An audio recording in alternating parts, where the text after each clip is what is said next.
नमस्कार, बहुत स्वागत है आप सभी का। आप देख रहे हैं न्यूज इंडिया, आपके साथ मैं हूं मनीषा शर्मा।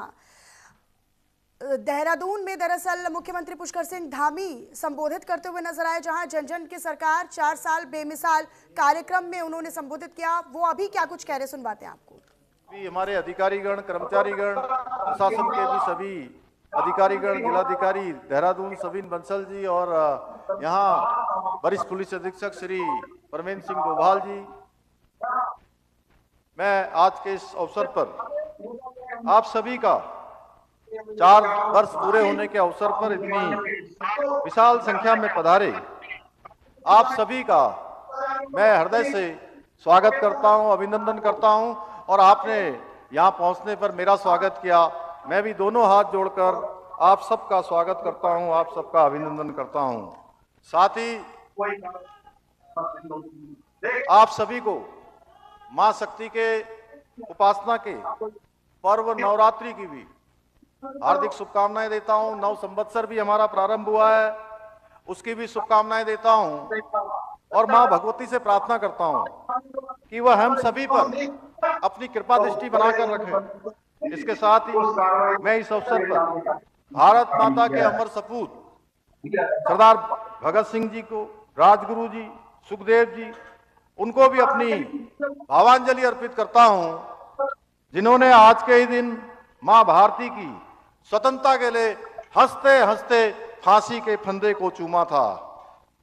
आज के इस विशिष्ट अवसर पर मैं उत्तराखंड राज्य स्थापना के लिए अपना सर्वस्व बलिदान करने वाले अमर बलिदानियों, राज्य आंदोलनकारियों को भी कोटि कोटि नमन करता हूं।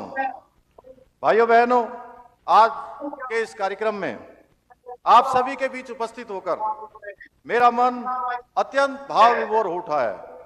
आज से 4 वर्ष पूर्व आप सभी ने सभी मिथक तोड़कर आपने भारतीय जनता पार्टी की सरकार बनाई और एक जो मिथक था राज्य के अंदर कि कभी भी कोई भी सरकार दोबारा सरकार में नहीं आती है, एक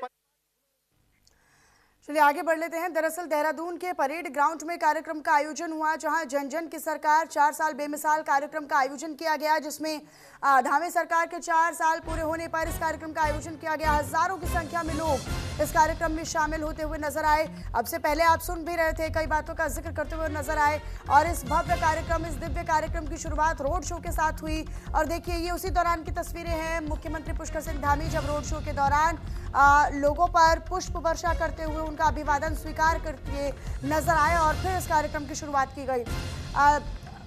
जनता के बीच अपने कार्यकाल का रोड मैप भी रखा। इन 4 सालों में सरकार की उपलब्धियों के बारे में भी उन्होंने जानकारी तमाम लोगों के बीच में साझा की और क्या क्या उपलब्धियां, क्या क्या बड़ी कामयाबी सरकार के हिस्से इन बीते 4 सालों में आई है, ये भी वो जनता के सामने रखते हुए नजर आए। राज्य सरकार के मंत्री, विधायक, वरिष्ठ नेता भी मौजूद रहे।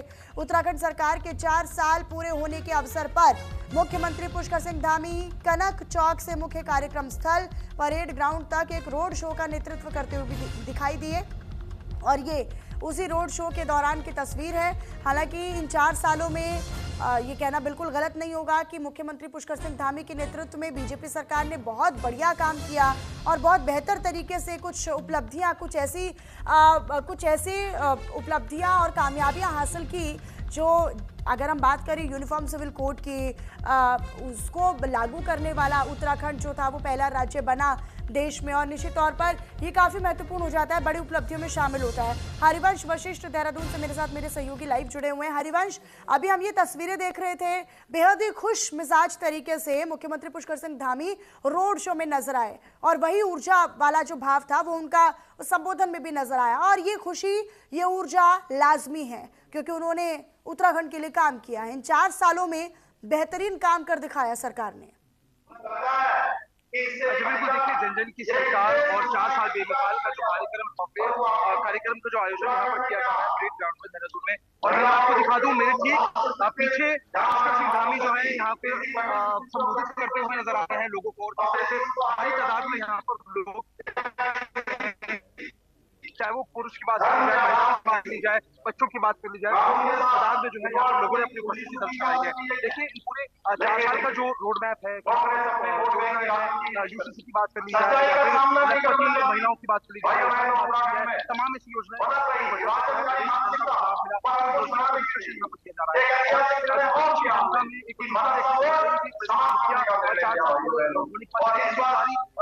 सबसे ज्यादा कार्यकाल।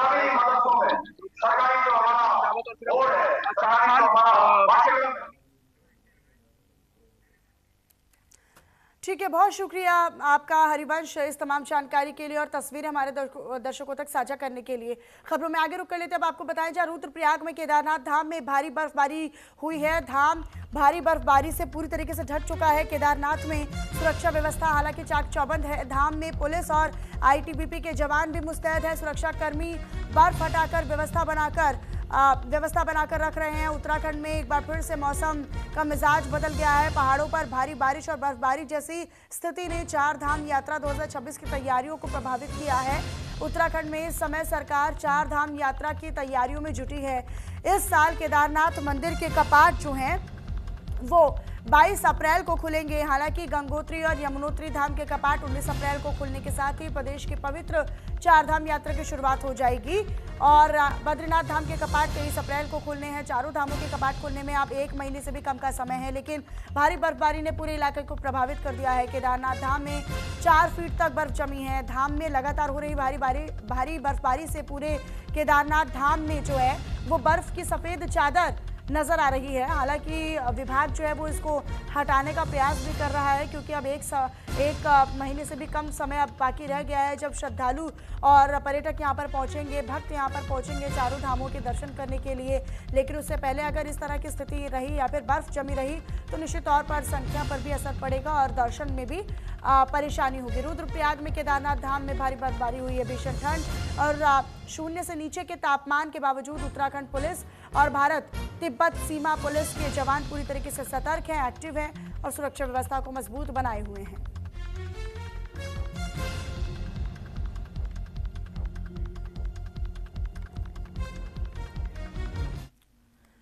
तो वहीं उत्तराखंड में 23 से 29 मार्च तक मौसम का मिला जुला मिजाज देखने को मिल रहा है। पर्वतीय जिलों में हल्की से मध्यम बारिश की संभावना है। ऊंचाई वाले इलाकों में बर्फबारी की संभावना जताई गई है। उत्तरकाशी, रुद्रप्रयाग, चमोली, बागेश्वर और पिथौरागढ़ में येलो अलर्ट जारी किया गया है। 3300 मीटर से ज्यादा ऊंचाई वाले इलाकों में बर्फबारी है। मौसम विभाग ने अनावश्यक यात्रा से बचने की सलाह लोगों को दी है। तो उत्तरकाशी, रुद्रप्रयाग, चमोली, बागेश्वर और पिथौरागढ़ में येलो अलर्ट जारी किया गया है। 3300 मीटर से ज्यादा ऊंचाई वाले इलाकों में बर्फबारी की संभावना मौसम विभाग की ओर से जताई गई है। मौसम विभाग ने गैर जरूरी यात्रा से बचने की सलाह लोगों को दी है। तो ये जानकारी आप तक साझा कर रहे हैं। हालांकि एकदम से मौसम का मिजाज बदलने के बाद पर्यटन स्थल पर भी कहीं ना कहीं असर पड़ रहा है। पर्यटक जो है वो बड़ी दिक्कतों का सामना भी कर रहे हैं, लेकिन लोगों को और ज़्यादा दिक्कतों का सामना ना करना पड़े या पर्यटक जो है वो भारी परेशानियों से बच पाएँ, इसकी सलाह दी है और गैर ज़रूरी यात्रा से बचने की बात कही गई है। बाकायदा 23 से 29 मार्च तक येलो अलर्ट जारी किया गया है, यानी 29 मार्च तक तो लोगों को गैर ज़रूरी यात्रा से बचने की अपील की गई है। ऊंचाई वाले इलाकों में बर्फबारी की संभावना जताई गई है। हालांकि अभी भी कई ऐसे इलाके हैं, रुद्रप्रयाग की अगर बात करें तो वहां पर लगातार बर्फबारी का दौर जारी है। बर्फ हटाने का प्रयास भी किया जा रहा है, लेकिन बर्फबारी के दौर में पर्यटकों का आना, श्रद्धालुओं का आना निश्चित तौर पर एक बड़े खतरे से खाली नहीं है।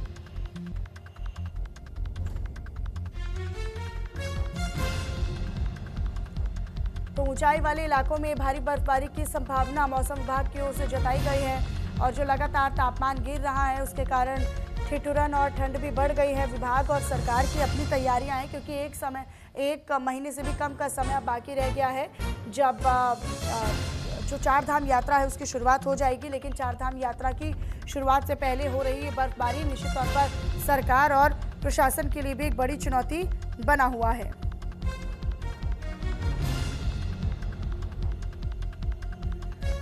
तो ऊंचाई वाले इलाकों में बर्फबारी की संभावना जाहिर की गई है। हालांकि 29 मार्च तक तो कम से कम लोगों को सतर्क रहने की ज़रूरत है। उत्तरकाशी, रुद्रप्रयाग, चमोली, बागेश्वर और पिथौरागढ़ में येलो अलर्ट मौसम विभाग की ओर से जारी किया गया है। येलो अलर्ट जारी होने का मतलब है कि लोगों को सावधान रहने की ज़रूरत है। और देखिए, red alert, orange alert, red alert जो है वो तभी जारी किया जाता है जब मौसम की संवेदनशीलता ज़्यादा हो। प्रवेश राय मेरे साथ, मेरे सहयोगी जुड़े हुए हैं अधिक जानकारी के साथ। प्रवेश, आपका रुख करते हुए प्रवेश, क्योंकि चारधाम यात्रा शुरू होने में भी 1 महीने से कम का समय अब बाकी रह गया है, जब चारों धामों के कपाट खुल जाएंगे और फिर यात्रा शुरू होगी, लेकिन उससे पहले मौसम का इस तरीके से बदलना या हावी होना निश्चित तौर पर सरकार और प्रशासन और साथ ही साथ यहाँ पर जो श्रद्धालु आएंगे उनके लिए भी दिक्कतें हैं। जी मनीषा, बिल्कुल जिस तरीके से मौसम विभाग ने पूर्वानुमान जारी किया था, इसी के तहत लगातार जो है मौसम करवट भी ले रहा है। कभी बारिश हो रही है तो कभी धूप हो रही है। तो इसी के तहत लगातार जिस तरीके से देखा जा रहा है कि पहाड़ी क्षेत्रों में बर्फबारी का सिलसिला लगातार जारी है। 3000 मीटर से ऊंचाई वाले क्षेत्रों में बीते दिनों में देखा गया था कि उत्तरकाशी का जो मार्ग है वो भी बिल्कुल पूर्ण रूप से ठप हो गया था। और चोपटा की बात की जाए तो चोपटा में पूर्णतः बर्फ ज्यादा होने के कारण मार्ग ठप हो गया था। लेकिन जिस तरीके से प्रशासन पूर्णतः अलर्ट दिखाई दे रहा है, लगातार स्नो कटर मशीन के माध्यम से जो स्नो पड़ रही है उसको कटिंग करते करते लगातार जिस तरीके से रास्ते भी तुरंत खुलवाए जा रहे हैं। लेकिन अब जल्द से कुछ ही दिनों में जिस तरीके से देखा जा रहा है कि चारधाम यात्रा शुरू होने को तैयार है, तो प्रशासन ने पूर्णतः तैयारियां कर ली। लेकिन आपको बता दें कि जिस तरीके से बारिश, ये बेमौसम की बरसात के कारण कहीं ना कहीं जो लोग हैं उन लोगों को भी दिक्कतों का सामना करना पड़ रहा है। अस्पताल में जो है मरीजों की संख्या बढ़ चुकी है। जिस तरीके से प्रशासन भी पूर्णतः अलर्ट कर रहा है, बार बार अलर्ट कर रहा है कि बेवजह बिना किसी कारण के घर से ना निकले, बारिश में ना भीगे, क्योंकि ये किस तरीके से देखा जा रहा है कि बारिश में भीगने से कहीं ना कहीं लोग भी बीमार दिखाई दे रहे हैं। तो अस्पतालों में मरीजों की संख्या भी बढ़ने को मिली है। लेकिन जिस तरीके से मौसम विभाग का 23 से 29 मार्च तक का जो पूर्वानुमान जारी है, उसमें लगातार जिस तरीके से देखा जाएगा कि जो पूर्वानुमान है वो कहीं ना कहीं मौसम विभाग का अब तक जो भी जारी हुआ लगातार से एकदम सटीक साबित होता है नजर आया। लेकिन अब देखना होगा कि आने वाले समय में जो आगे 5 से 6 दिन का समय बचा हुआ है, इसमें क्या और कितना सटीक साबित होता है। अच्छा प्रवेश, क्योंकि केदारनाथ धाम का मैं जिक्र कर रही थी, बद्रीनाथ धाम का मैं जिक्र कर रही थी, 4 धाम यात्रा भी शुरू होने वाली है जिसके रजिस्ट्रेशन पहले से ही हो चुके हैं।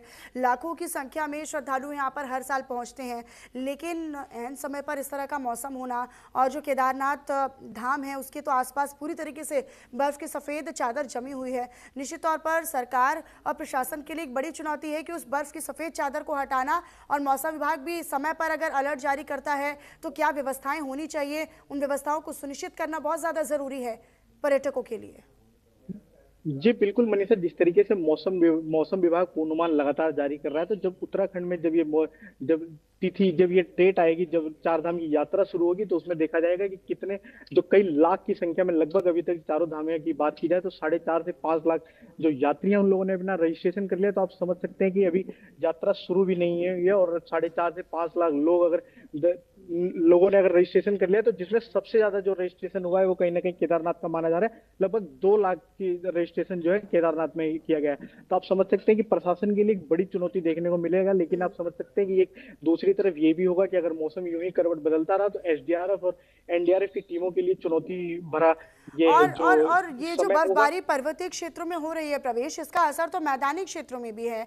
मैदानी इलाकों में भी ठिठुरन और सर्दी बढ़ गई है। निश्चित तौर पर अभी हमने देखा था कि तेज गर्मी भी हो रही थी, धूप भी निकल रही थी, लेकिन अचानक से मौसम में बदलाव के कारण मरीजों की संख्या भी बढ़ने के आसार हैं।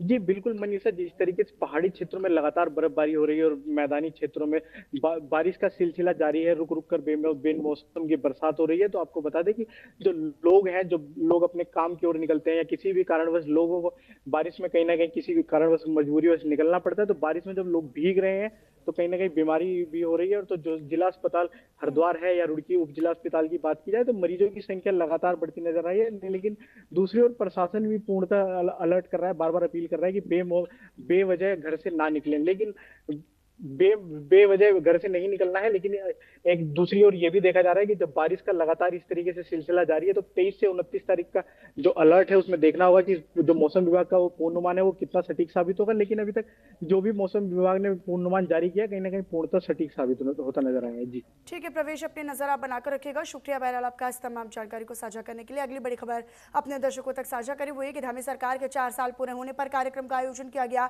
जिसमें रक्षा मंत्री राजनाथ सिंह भी हल्द्वानी पहुंचे थे। थे और रक्षा मंत्री राजनाथ सिंह ने धामी सरकार की जमकर सराहना की, तारीफ की। राजनाथ सिंह ने धामी सरकार के विकास कार्य भी गिनवाए, उनको जनता के सामने रखा। सीएम धामी के 4 साल उपलब्धियों भरे बताए।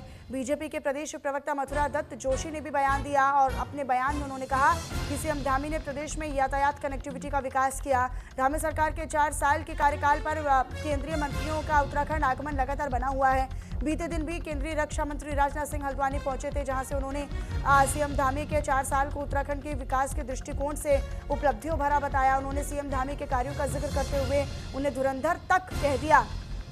प्रदेश स्तर पर भी सीएम धामी के 4 साल की उपलब्धियों का लगातार बखान कर रहे हैं। प्रदेश प्रवक्ता बीजेपी मथुरा दत्त जोशी ने भी मुख्यमंत्री धामी के कार्यों का जिक्र करते हुए कहा कि इन 4 सालों में मुख्यमंत्री ने प्रदेश में यातायात कनेक्टिविटी का विकास किया, जिसमें रेल, हवाई और सड़क मार्ग भी शामिल हैं। साथ ही साथ उत्तराखंड को पहला राज्य बनाया जिसने यूसीसी लागू किया। यूनिफॉर्म सिविल कोड लागू करने वाला उत्तराखंड देश का पहला राज्य बना। उन्होंने आगामी 1 साल को लेकर भी विश्वास व्यक्त किया और इसी तरह से प्रदेश में सीएम धामी के नेतृत्व में प्रदेश में विकास के नए आयाम स्थापित होते रहेंगे, ये उन्होंने विश्वास जताया।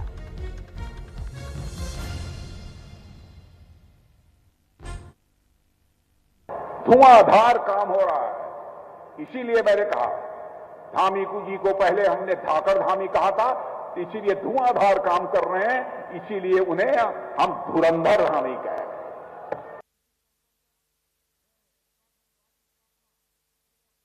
निश्चित रूप से 4 साल में भूतपूर्व ऐतिहासिक काम हुए हैं और आपने देखा है कि राजनाथ सिंह जी भी आए, अमित शाह जी भी आए। फिर एक कार्यक्रम और है, माननीय मुख्यमंत्री जी ने जिस तरीके से प्रदेश की विकास की गति को आगे ले जाने का काम किया है, चाहे रेलवे कनेक्टिविटी के बारे में हो, चाहे एयर कनेक्टिविटी के बारे में हो, चाहे पर्यटन की गतिविधियों को आगे बढ़ाने की बात हो, चाहे प्रदेश में रोपवे बनाने की बात हो, चाहे सड़कों का जाल बिछाने की बात हो, चाहे स्वास्थ्य शिक्षा में अभूतपूर्व क्रांति लाने की बात हो, तो बहुत से ऐतिहासिक काम इस कार्यकाल में हुए हैं। चलिए खबरों में आगे रुक कर लेते हैं। अब आपको बताएं, जहां लक्सर नगर पालिका परिसर में पिछले 2 दिनों से चल रहा अनशन आखिरकार खत्म हो चुका है, जहां रजत जयंती पार्क का नाम बदलकर स्वतंत्रता सेनानी स्वर्गीय बाबू रतन सिंह के नाम पर रखने की मांग को लेकर 20 मार्च से भूख हड़ताल पर बैठे उनके पोते जितेंद्र को नगर पालिका अध्यक्ष ने आश्वासन देकर जलपान करवा दिया। नगर पालिका परिषद लक्सर के अध्यक्ष ने मौके पर पहुंचकर अनशनकारी जितेंद्र से बातचीत की और उनकी मांग को गंभीरता से लेते हुए भरोसा दिलाया कि पार्क का नाम बाबू रतन सिंह स्वतंत्रता सेनानी रजत जयंती पार्क रखने के लिए शासन स्तर तक पूरा प्रयास किया जाएगा। हालांकि अगर प्रस्ताव में किसी प्रकार की त्रुटि पाई जाती है तो उसे संशोधित कर सही नामकरण के लिए शासन को नया प्रस्ताव भेजा जाएगा। वहीं अध्यक्ष के आश्वासन के बाद अनशनकारी जितेंद्र ने जलपान कर अपनी भूख हड़ताल खत्म की। तो इन्होंने पूर्व प्रस्ताव शासन को भेजा था कि इसका नाम चेंज करा जा, इसका नाम रखा जा बाबू रतन सिंह स्वर्ण जयंती पार्क, लेकिन जो उसमें डॉक्यूमेंट्स लगाए थे वो गलत थे। उसके आधार पर तो शासन कभी भी नाम चेंज नहीं करता। अब चेयरमैन साहब ने कहा कि इसकी त्रुटि को देखते हुए हम खुद जो सही प्रस्ताव हो उसे लेकर स्वयं जाएंगे और इस त्रुटि को दूर करेंगे। उसका नाम बाबू रतन सिंह स्वर्ण जयंती पार्क ही रखा जाएगा एवं मूर्ति स्थापना की जाएगी। 2006 में कोई प्रस्ताव हुआ था मूर्ति को लेकर, पार्क को लेकर के, जो वास्तव में सच बात तो यही है कि उसका हमें मालूम नहीं था, वो त्रुटि हुई है। उसके बाद वहाँ पर जो है रजत जयंती पार्क के लिए वो जगह आवंटित कर दी गई, उसमें रजत जयंती पार्क बन भी रहा है। तो उस पुरानी गलती के लिए थोड़ा सा जो है दूर की जाएगी और हम शासन में यही मांग करेंगे कि इसका नाम जो है बाबू रतन सिंह स्वतंत्रता सेनानी रजत जयंती पार्क के नाम से रखा जाए। इसके लिए हम शासन में इसके लिए लड़ाई लड़ेंगे। अगली खबर रुड़की से है, जहां पर सड़क हादसे के बाद इलाज के दौरान एनएसजी कमांडो जवान की मौत ने पूरे मामले को तूल दे दिया।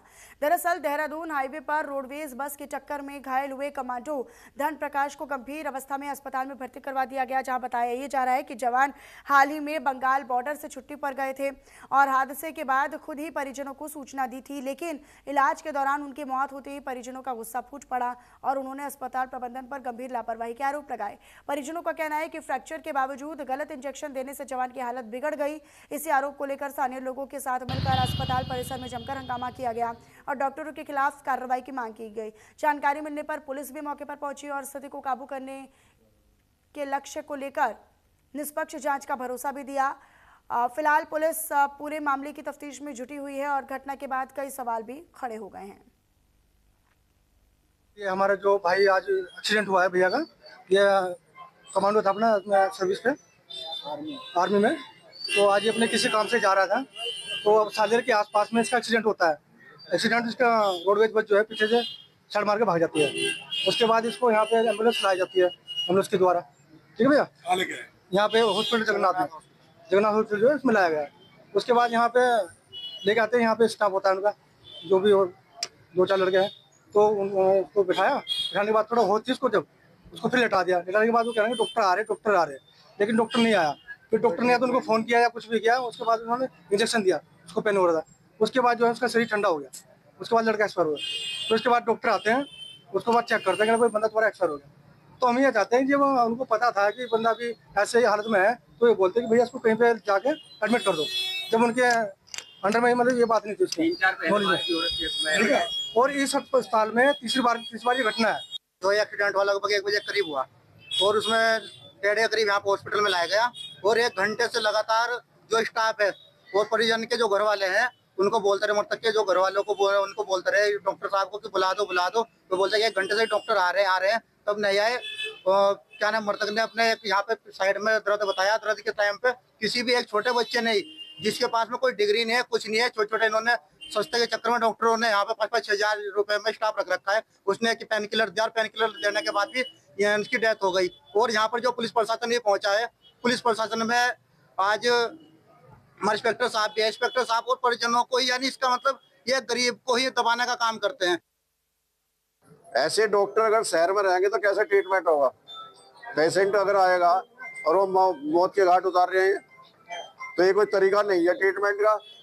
ये जो एम्बुलेंस वाले हैं, एम्बुलेंस वालों ने अपने 5-4 हजार रुपए डॉक्टर से बांध रखे हैं कि भाई हम पेशेंट लेकर आएंगे तो 5-4-5 हजार रुपए हमें चाहिए। वो देते हैं और वो चुपचाप लेकर निकल लेते हैं। पेशेंट मर रहा है, जी रहा है, कितना टाइम कहाँ कौन से हॉस्पिटल में जाने में लग रहा, इनकी उन्हें कोई परवाह नहीं है, ना डॉक्टरों को परवाह है, ना एम्बुलेंस वालों को परवाह है। तो हम उनकी लापरवाही की घोर निंदा करते हैं। ऐसी इतनी लापरवाही डॉक्टर के अंदर नहीं होनी चाहिए।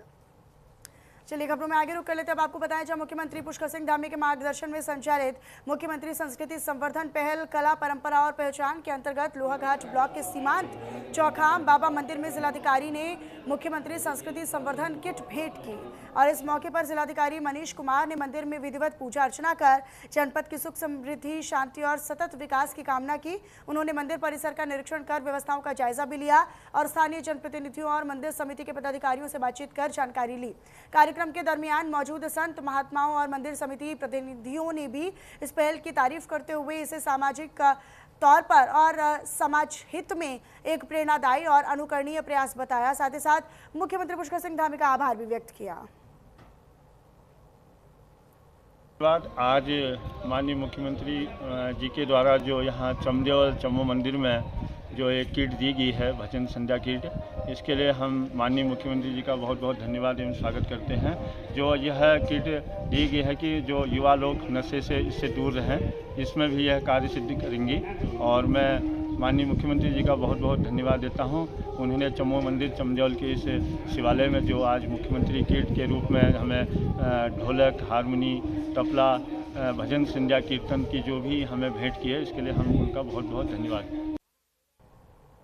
और चलिए फिलहाल इन्हीं तमाम बड़ी और अहम खबरों के साथ इस बुलेटिन में इतना ही। आप बने रहिएगा न्यूज़ इंडिया के साथ। नमस्कार।